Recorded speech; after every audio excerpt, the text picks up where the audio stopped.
महत्वपूर्ण लाइव चर्चा में मैं वो खुलासे वो राज आपके सामने यहाँ पर आप सभी को मैं समझता हूँ कि ये जो हमारा परिवार है, जो मेरा चैनल है, ये आप लोग 1,13,000 से ज्यादा लोग जो मेरे से जुड़े हुए हो, उन सभी को मैं कुछ चीजें आज बताना चाहूंगा। कुछ चीजें जो महत्वपूर्ण चीजें मैं आज शेयर करना चाहूंगा, बताना चाहूंगा कि बेरोजगारों ने कभी भी किसी भी नेता हितैषी को, किसी भी बेरोजगार नेता हितैषी हो या कोई भी नेता हो, उसको धोखा नहीं दिया है। जी हाँ, हमने यानी हम बेरोजगारों ने कभी भी किसी नेता को धोखा नहीं दिया है। धोखा अगर किसी के साथ हुआ है तो बेरोजगारों के साथ ही हुआ है। अगर सरकार ने वो धोखा किया है तो हमारे साथ क्या है। अगर किसी नेता, किसी बेरोजगार, किसी भी तरह के नेता हितैषी ने अगर धोखा किया है तो वो बेरोजगारों के साथ किया है। वो कैसे किया है और इस लड़ाई में वो हमारा साथ दे या ना दे, आप लोग क्यों घबराते हो कि हनुमान किशन हमारे पैसे खा जाएगा या कोई भी नेता हमारे पैसे खा जाएगा। कुछ लोगों की वजह से कि जैसे पहले 2018-19 में या 2017-18 या आज के 10 साल तक जितने भी नेता हुए, जितने भी हितैषी नेता हुए, उनमें से कुछ नेता बेरोजगार के नाम से जो चंदा जिन्होंने लूटा, जिन्होंने पैसे खाए आपकी, आज मैं खुलेआम बातें करूंगा आप सभी लोगों से। इस सेशन को आप ज्यादा से ज्यादा लोगों में पहुंचाओ। जो भी बेरोजगार युवा है, जो भी मेरे साथी हैं, जिनको ऐसा लगता है कि हमारे साथ अन्याय हुआ है, हमारे साथ गलत हुआ है, पहले तो आप सभी इस न्याय की, इस मंच में, न्याय की इस लाइव में आप अपनी उपस्थिति दर्ज करो, एक कमेंट, एक थम्स अप के साथ। फिर मैं आपको सारी चीजों का आज खुलासा करने जा रहा हूँ इस वीडियो में, इस लाइव में आपको सारी चीजें बताने वाला हूँ। तो शुरू करते हैं। सबसे पहले रीट हो, सेकंड ग्रेड हो, पटवारी हो, ग्राम सेवक हो या कोई भी राजस्थान का एग्जाम हो, आज बात राजस्थान की होगी, राजस्थान का कोई भी एग्जाम हो, हमेशा पेपर माफिया उसमें लिप्त रहा है, हमेशा पेपर लीक हुआ है, ये बात आप सभी को पता है। लेकिन अब सेकंड ग्रेड में और एसआई भर्ती में आप लोग एसआई भर्ती को पता नहीं क्यों बोल रहे हो, फर्स्ट ग्रेड को पता नहीं क्यों बोल रहे हो। आप लोगों ने सेकंड ग्रेड का ही नाम क्यों लिया है? क्योंकि इसमें सेकंड ग्रेड वाले ये क्या पेपर बाकी भर्तियों के लिए पेपर लीक नहीं हुए या उनमें क्या नहीं हुआ, उनमें कौन पकड़े नहीं गए। आज से हम कुछ साल पहले बात करें, जब रीट में भजनलाल, ऐसे बहुत सारे नाम आए थे। अब जब रीट को रद्द कर दिया जाता है उस टाइम, उसके बाद अब आज सेकंड ग्रेड में इतने बड़ा फर्जीवाड़ा हुआ है, एसआई में इतना बड़ा फर्जीवाड़ा हुआ है। अब मान लो आज एसआई को रद्द कर दिया जाता है, सीए या सेकंड ग्रेड को रद्द कर दिया जाता है या सीबीआई जांच नहीं भी होती, ऐसा मान लो आप, ऐसा आपको लगता है ना, आपको लगता है ना सीबीआई जांच नहीं होगी, ठीक है नहीं होगी। आज सेकंड ग्रेड को रद्द कर दिया जाता है, हालांकि अभी तक आप सपोर्ट में नहीं हो, आपने कोई भी ऐसा झंडा नहीं गाड़ा, हमने भी नहीं गाड़ा, बेरोजगार ने भी नहीं गाड़ा कुछ कि सेकंड ग्रेड रद्द हो। लेकिन मान लेते हैं सेकंड ग्रेड रद्द होती है। आज मेरी जो वार्ता हुई, आज मैंने पूरे दिन इन्हीं चीजों पर रिसर्च की कि क्या होने वाला है आगे आने वाले समय में, हमारे साथ क्या होने वाला है, क्या भर्तियों के साथ होने वाला है। तो उस पूरी चर्चा का जो निचोड़ ये निकला ना कि कोई भी किसी के भी साथ नहीं है और किसी भी प्रकार का समाधान या हमेशा के लिए जो समाधान है ना, वो आगे नहीं होने वाला है। अगर आज सेकंड ग्रेड लीक हो जाती है ना, तो आपकी रीट वापस आने वाली है। रीट के बाद भी बहुत सारी और एग्जाम्स आने वाली है, सीईटी के भी बाकी जो सारे पदवार आएंगे, सारी भर्तियां आएंगी। तो रिजल्ट ये है, नतीजा ये है कि समाधान परमानेंट क्यों नहीं बनाया जा रहा है। आज के 5 साल पहले भी ऐसे ही भर्तियों के पेपर लीक होते आ रहे थे, ऐसे ही आप सब 1, 2, 3, 4 नंबरों से दे रहे हो। आप 5-10 वर्षों से आप एग्जाम की तैयारी करो और आप कैसे कर रहे हो ये आपको ही पता है।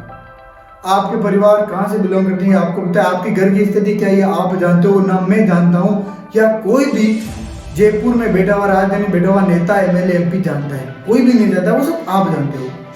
अब दूसरी चीज हम इसमें बात करते हैं कि बेरोजगार हितैषी नेता, क्या जिसे आप बहुत सारे लोग कहते हैं दलाल, जो अभी पनप रहे राजस्थान में, बिल्कुल पनप रहे, इसमें कोई भी डाउट नहीं है। मैं खुद कहता हूं इसमें कोई भी डाउट नहीं है, पनप रहे। लेकिन क्या इन नेताओं ने आपके साथ धोखा किया या आपने, जिसे कहते हैं बेरोजगार किसी के नहीं थे, ऐसा अक्सर ये लोग बोलते हैं, कुछ लोग बोलते हैं, कुछ लोग, समझ रहे हो बात। और मैं किसी का नाम पर्टिकुलर नहीं लूंगा, आपको भी बताया कि वो नेता कौन है, ठीक है।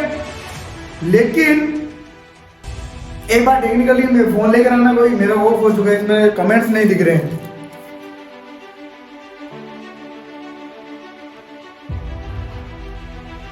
ठीक है, आपको मैं कमेंट नहीं देख पा रहा हूँ। ठीक है, मैं आगे चीजें बताता हूँ कि बेरोजगारों के साथ क्या हुआ है एक्चुअली। अब जैसे 2018 में रीट या कोई भी एग्जाम पहले हुई, उसमें बहुत सारे अभ्यर्थी थे मेरे पास। मैंने बहुत सारे लोगों से बात की जो पहले इनमें लिखते थे। मैंने विकास जाकर जी से भी बात की, समझ रहे हो आप, उनसे भी बात की, बहुत सारे लोगों से और मैंने बात की। तो जो निष्कर्ष मेरे को देखने को मिला कि उन्होंने बहुत संघर्ष किया, लेकिन आज हम उनसे बोल रहे हैं ना आप संघर्ष करो, तो वो पीछे खड़े हो रहे हैं। मैंने ये चीज नोटिस की, मेरा दिमाग खराब हो गया, ऐसा क्यों हो रहा है, क्यों? मैंने उसे जानने की कोशिश की, आप बताओ क्यों लोग आपने साथ नहीं दे रहे, क्यों उनको ऐसा लग रहा है कि ये सारे के सारे दलाल पैसे खाने आए, इनका निजी स्वार्थ है और कुछ भी नहीं है, ये ऐसा इनको लगता है। हो सकता है ये सच हो सकता है इसमें वास्तविकता हो, क्योंकि ऐसा पहले हो चुका है, सभी को पता है, पहले हो चुका है कि कभी न कभी इनमें से किसी न किसी ने पैसे खा लिए हों। लेकिन अब आप विश्वास नहीं कर पा रहे हो, ये भी सत्यता है और होनी भी चाहिए। अगर किसी के साथ धोखा हो तो दूध का जलावा छाछ को भी फूंक फूंक कर पीता है, ये बात सत्य है। बिल्कुल आपके साथ धोखा हुआ है, पहले हो चुका है, लेकिन वो जो व्यक्ति थे धोखा हुए थे वो आज बेरोजगारों के हितैषी नहीं, वो विलुप्त हो चुके हैं, ये आपको भी पता है। लेकिन आपके अंदर डर है अभी कि हम किसी का साथ दें तो हमारा फिर क्या होगा, हमारे को आगे सपोर्ट करने वाले हमारे पैसे खा जाएंगे, गरीब बच्चों के पैसे खा जाओगे, फिर क्या होगा, हमारा साथ ही नहीं देने वाले। लेकिन सेकंड ग्रेड में इतना बड़ा फर्जीवाड़ा हो रहा है, रीट में भी आगे हो जाएगा। मान लो रीट के पेपर लीक हो गए, फिर आप क्या करोगे, आपके पास क्या चॉइस रहेगी, मेरे लिए बताओ।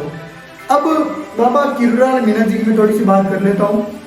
उन्होंने कल प्रेस कॉन्फ्रेंस की थी, उनमें सारे उन्होंने प्रूफ बताए और क्या कि सरकार अगर जाना चाहे तो मैं प्रूफ देने को तैयार हूँ। तो बाबा मैं आपको एक चीज बताना चाहूंगा कि सरकार खुद जब इसमें लिप्त है तो सरकार ऐसा क्यों चाहेगी कि इसकी जांच हो, इसकी सीबीआई जांच हो, वो आपसे क्यों पूछेगी? क्योंकि आप वैसे भी प्रतिपक्ष नेता हो, विपक्ष नेता हो, तो आपको क्यों पूछेगी ये सब चीजें?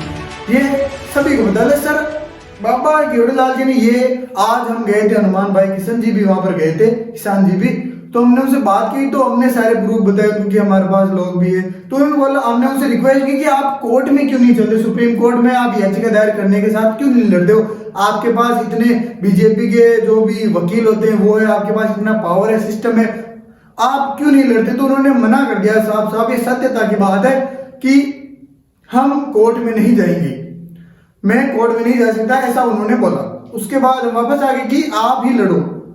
उन्होंने ऐसा बोला कि आप भी लड़ो, लेकिन आप समझ सकते हो हम नहीं लड़ सकते, हमारी इतनी आर्थिक क्षमता नहीं है कि हम लड़ पाए। आप में से 200 लोगों ने फॉर्म भरा, उनकी जो भी सहयोग राशि थी, 200 में से 40 लोगों ने 1-1 रुपए दिए और उसके बाद जो कुछ बचे थे उन्होंने 11-11 रुपए दिए। चलो कोई बात नहीं, जैसा भी आप सहयोग किया, हमें सहयोग से कोई मतलब नहीं था, ठीक है। लेकिन अब आपकी सारी राशि धीरे धीरे लौटा दी जाएगी, कुछ लोगों की लौटा दी गई है। लेकिन इस दिन में हम जो रिसर्च कर रहे थे, जितना हम भागदौड़ कर रहे थे, इतने हमारे 10-15 हजार रुपए लग चुके हैं। ये सत्यता है, मैं झूठ नहीं बोल रहा हूँ, क्योंकि आज हम जितने जगह गए, जितने लोगों से मिले, जितने लोगों से हमने किरोड़ीलाल जी से, बहुत सारे लोगों के पास गए, हमने उनसे बोला कि आप हमारी सहायता करो, आप बेरोजगारों की सहायता करो। तो उन्होंने हमारी सहायता नहीं की और उन्होंने बोला कि हम कोर्ट में नहीं जा सकते, कोर्ट में आपको जाना पड़ेगा। कोर्ट में जाने से उन्होंने मना कर दिया। और अब आपको ऐसा लगता है कि प्रेस कॉन्फ्रेंस करने से, सबूत वहां दिखाने से पहले भी कुछ हुआ है, तो कुछ भी नहीं हुआ है। जब तक सीबीआई जांच नहीं होती इस मामले की, आपको न्याय नहीं मिलेगा। ये सत्यता है, ये सच है, समझ रहे हो आप बात को? ये सत्यता है, ये सच है। एक सेकंड,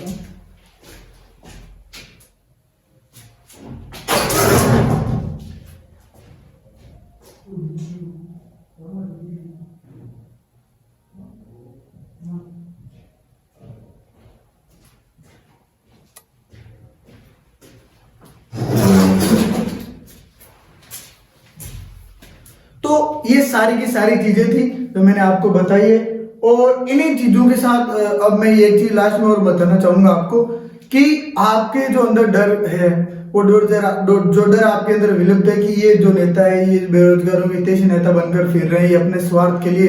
कि मुझे बहुत दुख होता है यार, कि मेरी ऐसी कोई नीति नहीं है यार, सच बता रहा हूँ, मैं आप में से निकला हूँ, मेरी ऐसी कोई नीति नहीं है। मैं एक छोटा मोटा बिजनेस करता हूँ, पीजी हॉस्टल जयपुर में चलाता हूँ, मेरी ऐसी कोई बड़ा नेता बनने की, ये सब कुछ कोई नीति नहीं है। क्योंकि मैं पहले 4-5 साल से यूट्यूब पर काम कर रहा हूँ और मैंने आप लोगों का प्यार पाया है पहले से ही। तो वो भूख चीजें मेरे पास मेरे से नहीं है, वो तो जो चीजें मैं नहीं रखना चाहूंगा। लेकिन आप एक बार विश्वास करो किसी न किसी पर, जो आपको सही लगे, जो आपको नीति में अच्छा लगे, उस पर विश्वास करो। उस इंसान का आप साथ दो, किसी का भी दो, आप साथ दो।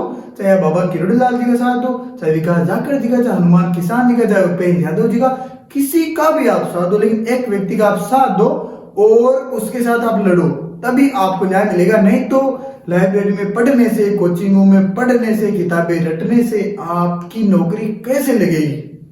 10 लाख अगर अभ्यर्थी किसी भर्ती में जा रहे हैं, उनमें से 10,000 भी पद है तो 9,90,000 तो ये सोचते हैं, और सोचना जायज भी है कि लगने तो 10,000 ही है, हम 9,90,000 क्यों अपना टाइम खराब कर रहे हैं? ये बात सत्य भी है। लेकिन अगर इस कंपटीशन देखते हो, अगर 9,90,000 आप ये सोचो कि अगर आप संघर्ष नहीं करोगे तो आप पहले ये जब चीज जोड़ रहे हो, हम तो वैसे ही नहीं लगने वाला, और आप ये गांठ बांध लो कि आप नहीं लगोगे। उन 10,000 में से भी वो लगेंगे जिनके पास 10-15 लाख रुपए हो, जिनके पास अच्छी जानकारी हो और वो पेपर खरीद सके। ये सत्य है, ये आपको भी पता है और ये मुझे भी पता है। तो होना यही है, आपके पास आपके साथ कैसा न्याय होने वाला है ये आप खुद सोच सकते हो। तो एक बार सोचिएगा इन चीजों को। मैंने भी बहुत गहन चिंतन मनन किया है कि